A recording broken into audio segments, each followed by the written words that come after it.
Hi guys, welcome back to the channel. Hope everyone is doing fine. And finally, after a long wait and much overdue, racing sim is here on PS4, the Assetto Corsa Competizione. And I'm pretty sure I have pronounced it wrong, so for the remainder of the video, I'll just shorten it to ACC. This game has become one of the favorite sim racing games on the PCs lately. In this video, we'll have a look at the different modes available in the game and how the overall driving experience.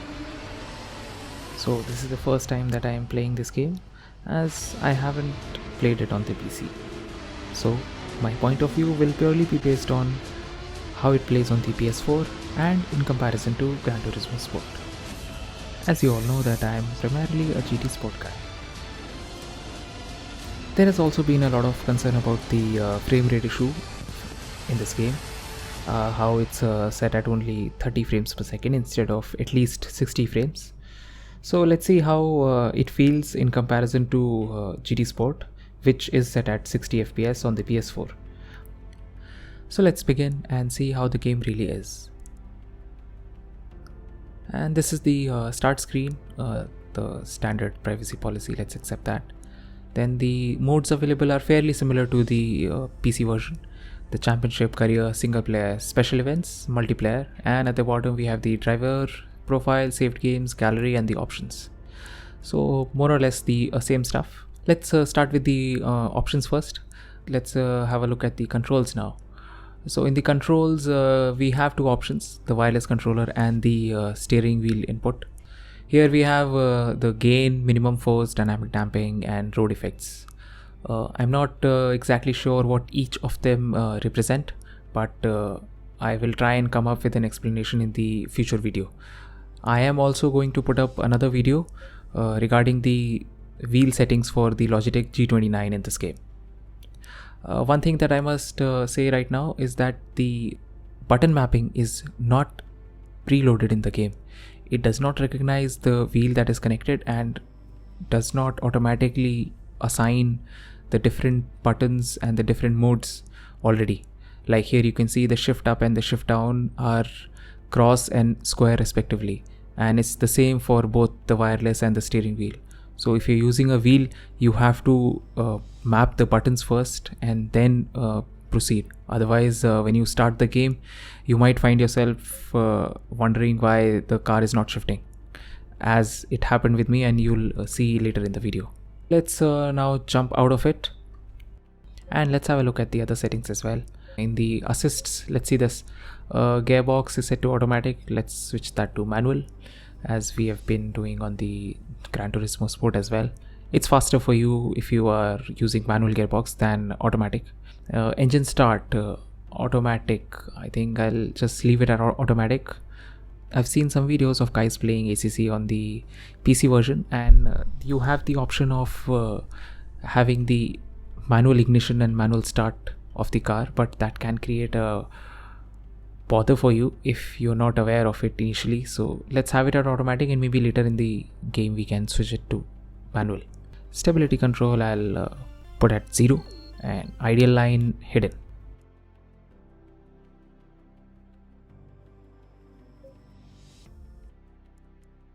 Now the HUD options, the usual stuff, circuit map, gear speed, etc. Virtual mirror ES enabled, and the rest of the stuff I think we can leave it at the default setting.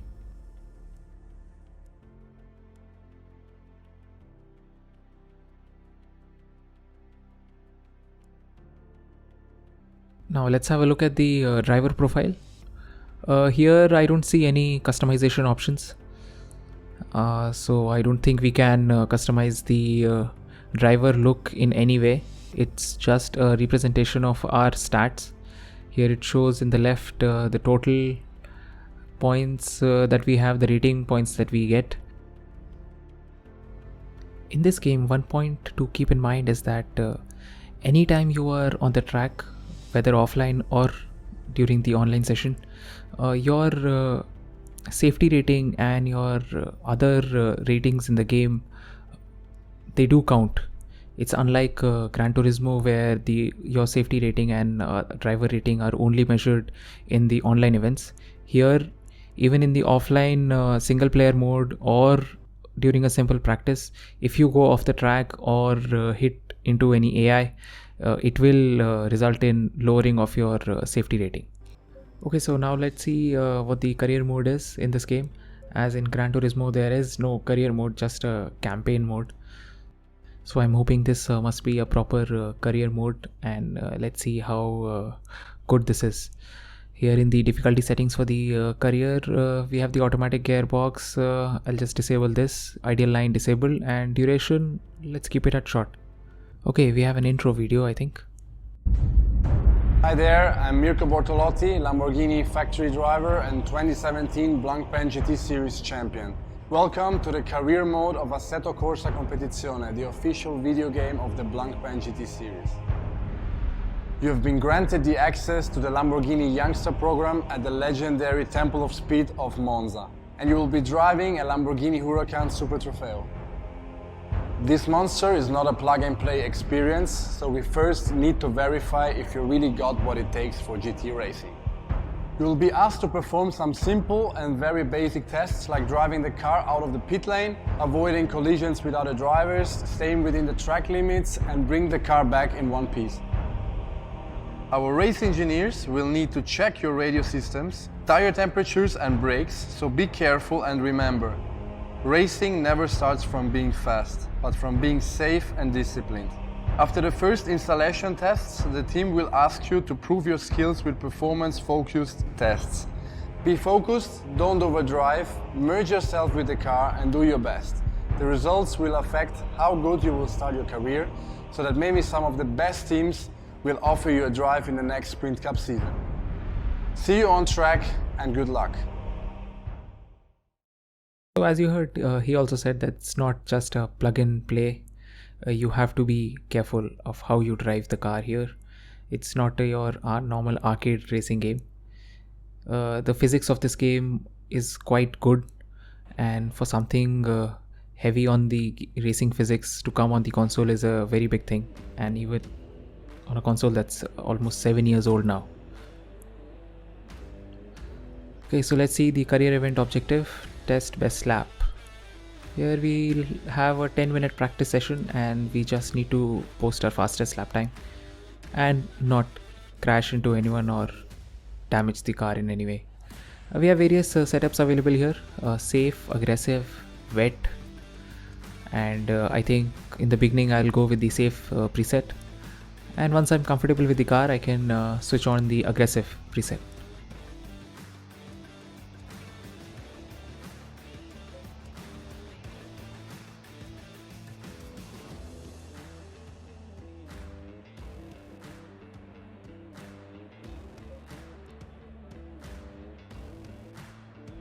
Okay, let's try. And here the problem that I was talking about earlier. Since I did not map my buttons properly then, I was having difficulty in moving the car. I thought, why is it not shifting into first gear? It's in neutral only. So then I realized, oh, maybe I have to do it manually. So I'll just go into the settings and map the buttons properly, and I'll be back in a bit.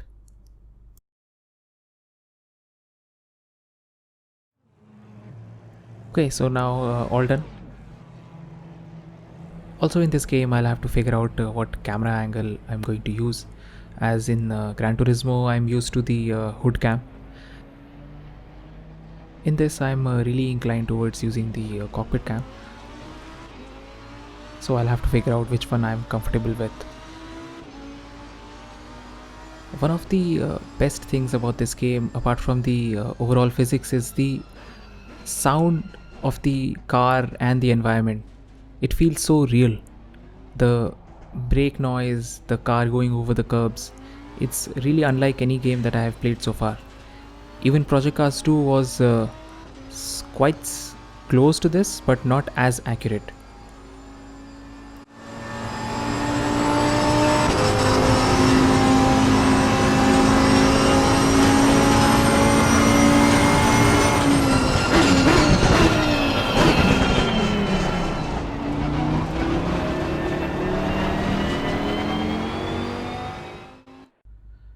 It's definitely different than Gran Turismo.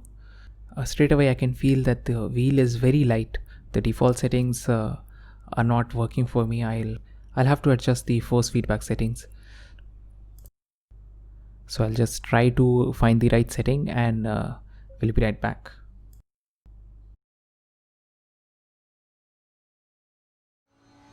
In terms of steering wheel feel, it's very different from Gran Turismo Sport.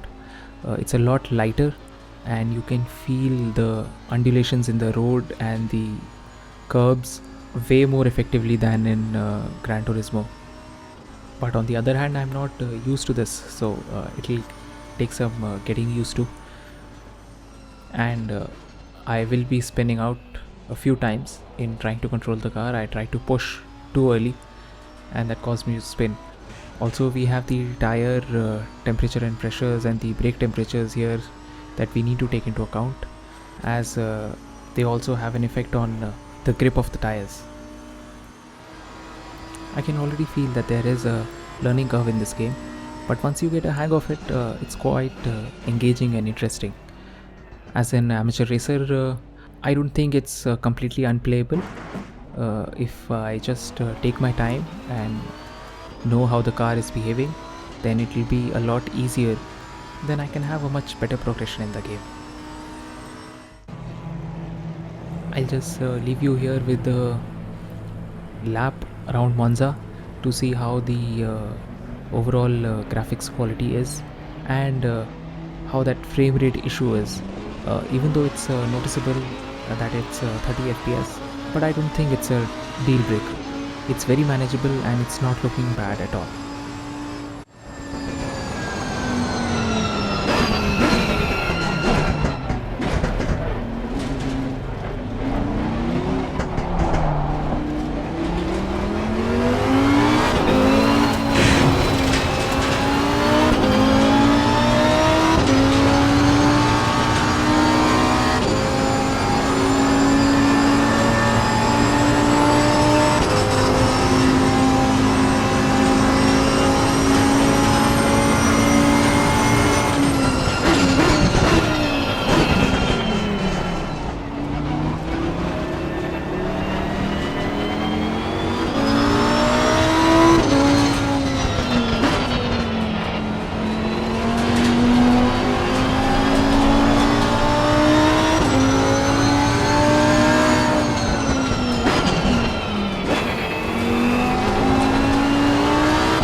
So if you are an amateur racer, with some patience you can excel at this game as well.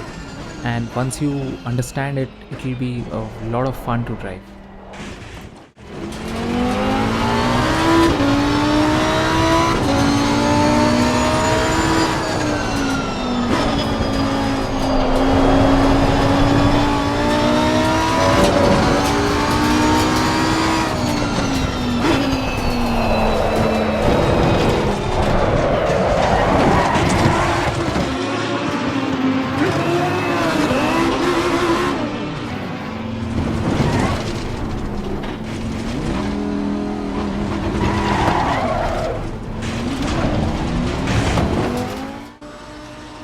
So after a few attempts and a lot of spins, I finally managed to understand how the car was behaving. and was able to finish the session with a good time and on top.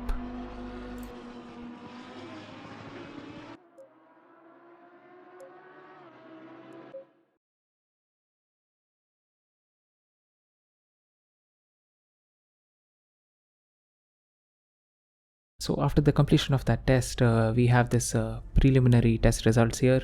Here it says that based on that, it's advising me a difficulty of normal. I think I can do better than that. I'll just select hard here, and I think I'm more comfortable with that.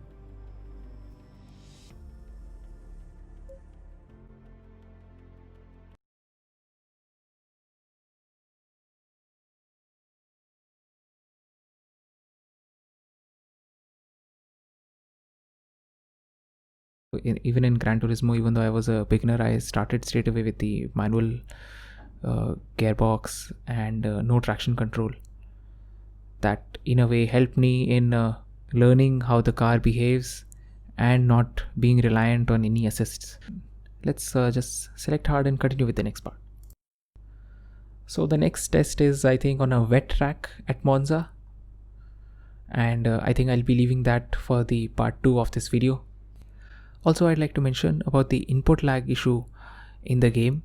I've been seeing some posts regarding the input lag from the Fanatic wheels as of now, and in my Logitech wheel, though I felt there was a bit of input lag, but it was not as pronounced as in the Fanatic wheels. So if you have a Fanatic wheel, maybe there will be an update soon that should fix it.